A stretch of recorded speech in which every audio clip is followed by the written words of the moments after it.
In the quiet corners of our world, a silent struggle is unfolding.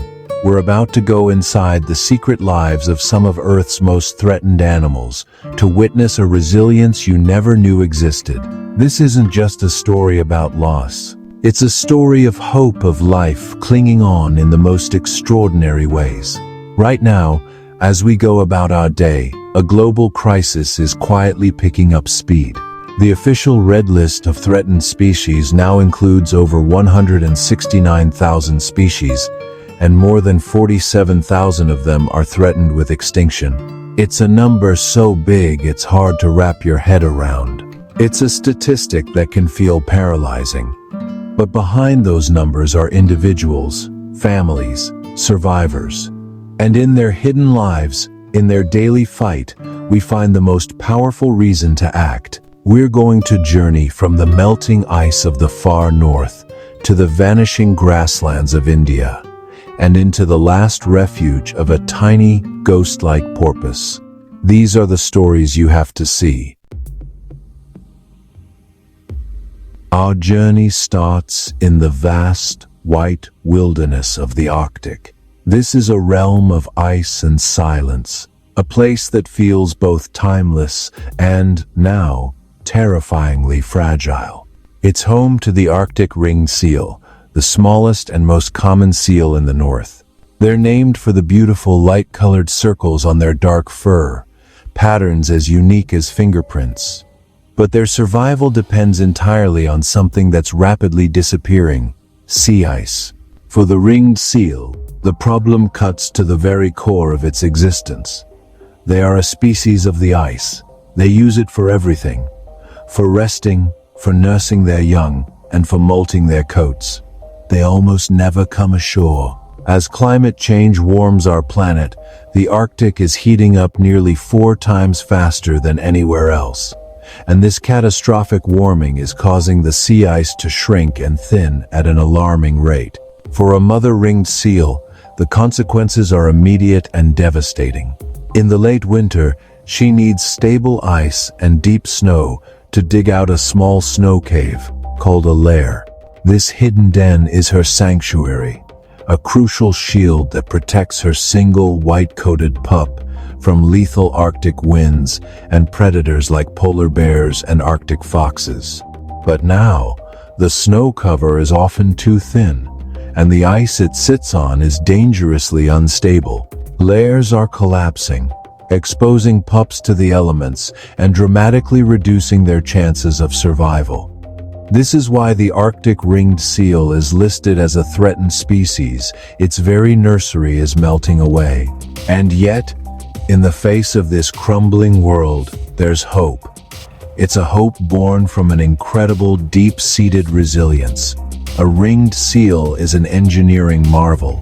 Using the strong claws on their foreflippers, they maintain a series of breathing holes through thick ice, which allows them to hunt in a vast, three-dimensional world beneath the frozen surface. They are masters of their domain.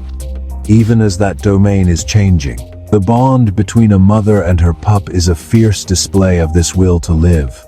She'll travel great distances to find stable ice, her instincts driving her to give her offspring the best possible start in an increasingly difficult world. This resilience is what inspires the solution.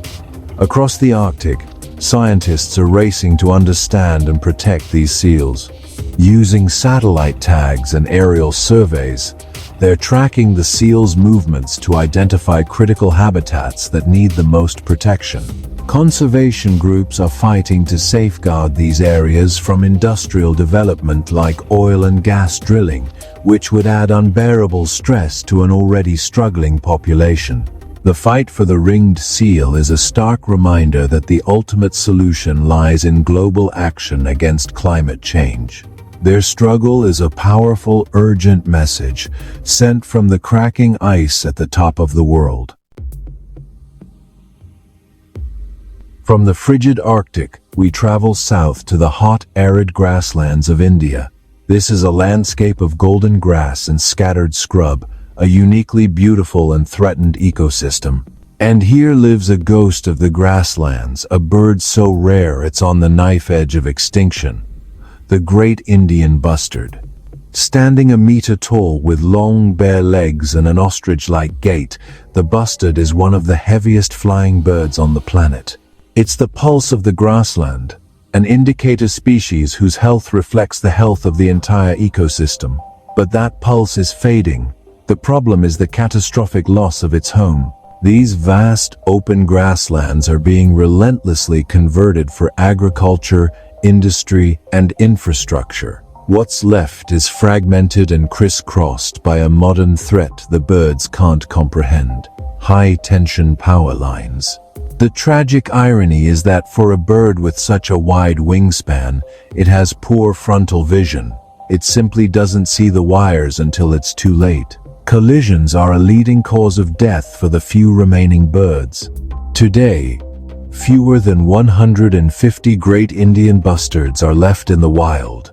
More than 90% of this tiny population is stuck in the Thar Desert region of Rajasthan. They are a species being erased from the landscape, not by a single cataclysm, but by 1,000 cuts. But where there's life, there's hope. Watching a great Indian bustard is like watching a living fossil navigate the modern world. During monsoon season, the males perform one of nature's most spectacular displays. They inflate a massive pouch at their throat, producing a deep, booming call that can be heard for nearly half a kilometer. It's a beautiful, desperate plea for a future that's rapidly slipping away. The females lay a single egg on the open ground, a huge gamble in a landscape filled with predators. This sheer tenacity, the drive to breed, to display, to survive against impossible odds, is the heart of the bustard story. And this resilience is inspiring a truly innovative solution. In Rajasthan, a coalition of conservationists and government agencies is pioneering a two-pronged attack. First, in the wild, they're working with local communities to mark power lines with diverters' small flaps that make the wires more visible. They're also restoring grasslands and protecting nesting sites. The second front is even more audacious. Recognizing the extreme risk, scientists launched a groundbreaking conservation breeding program. They collect eggs from the wild eggs with a low chance of survival and raise them in a dedicated, safe facility. In a world first for the species, conservationists recently celebrated the birth of chicks from artificial insemination, a huge milestone. These chicks, now numbering over 50 inches captivity, are a genetic arc. They are the living blueprint for a future when, hopefully, they can be returned to safe, restored grasslands. The story of the great Indian bustard is no longer just about waiting for extinction. It's about actively pulling a species back from the brink. Our final journey takes us to a small corner of Mexico's Gulf of California, the only place on Earth you can find a tiny, elusive porpoise called the Vaquita. The name means little sea cow in Spanish, a gentle name for what is now the most endangered marine mammal in the world. Shy and rarely seen, the Vaquita is a true phantom of the sea. Its plight is one of the most urgent and tragic conservation stories of our time. The Vaquita isn't hunted directly. It's the collateral damage of an illegal fishery for another endangered fish, the totoaba. Poachers use massive illegal gill nets to catch the totoaba, whose swim bladder is absurdly valuable on the black market. These nets hang like invisible walls of death in the water. The Vaquita, a small porpoise growing no more than 5 feet long, swims into these nets, gets entangled, and drowns. This single threat has pushed the species to the absolute edge. As of late 2025, it's believed only 7 to 10 vaquitas survive. Let that sink in. 7 to 10 individuals in the entire world. Hope here feels fragile, almost impossibly thin. But it's there. It exists in the breathtaking fact that despite this onslaught, they are still here. And crucially, they're still breeding. In recent surveys, researchers have joyfully documented new calves, a clear sign the remaining vaquitas haven't given up. One female, nicknamed Frida, has been seen with a new calf for multiple years, a symbol of incredible individual resilience. Hope also lies with the people fighting for them, a dedicated group of scientists, activists, and naval patrols who refuse to let the vaquita disappear.